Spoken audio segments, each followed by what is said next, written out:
Lela Mae Morganroth. She is an elder of the Quileute Reservation, La Push, Washington. And say hello, Lela Mae. Hi, Paul.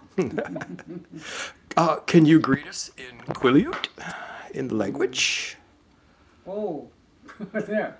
Aya socha. Very good. Very good.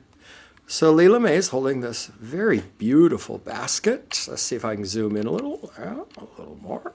There we go. And now if you tell me a little bit about this beautiful basket you're holding.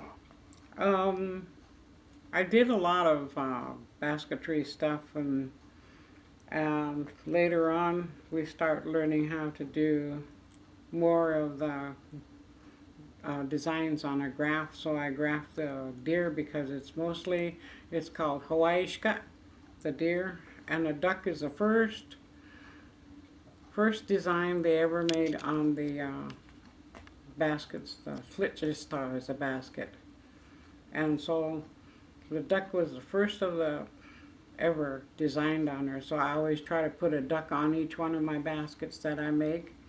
But I do other designs, the wolf, and the whale, and Nutkin, or the whalers from here, or some other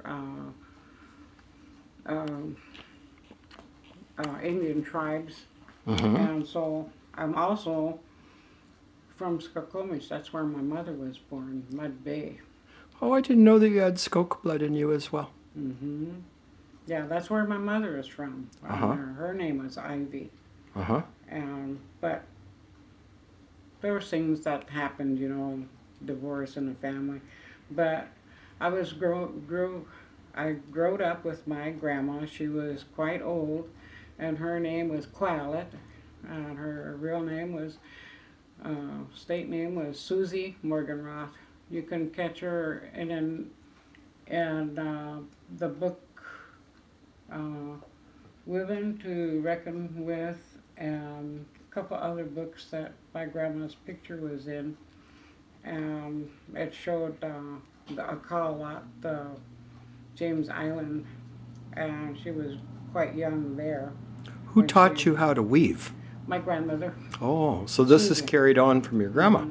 Yeah, we used to go a lot of places over here, but now there's none close by anymore. We used to go up to the river, and we'd take the canoe, and we'd go get cedar roots. We used to go get the cattail. There used to be bear grass here, but there's no more bear grass, and there's no more cattail.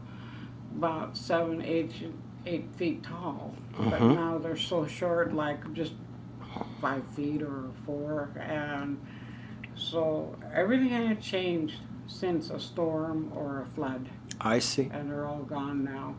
So I have to go towards 300 miles going toward Aberdeen to find my materials now. Oh, can you rotate that basket a little for us, just to show the whole thing? Very beautiful. Is there a particular story about these deer on the basket, or is it just a design? It's just a design now that, my daughter, Pamela, I taught her how to weave, and she made a basket, and there is the fighting bulls, the fighting bucks. The elk? The elk, and then the dancing elk, and the deer like this one, and the laying down deer. And she called it the Field of Dreams.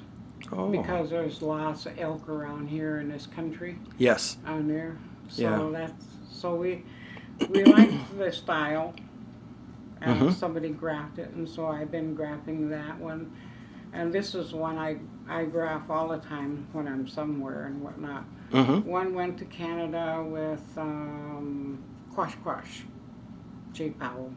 Oh, yeah, the linguist. Yes, I know J. Done Powell. a linguist book on here. Yeah. And I put green and blue for the Seahawks. Oh, is that right? You're a Seahawk fan. So I just did that, you know, and whatnot. So I said, there's always some kind of story on my baskets when I give it away, you know, and whatnot, or somebody buys it. One time I was weaving the bear and the bow and arrow guy on her. Yes. I'm so blind. I made the bear purple. I thought it was brown. Oh.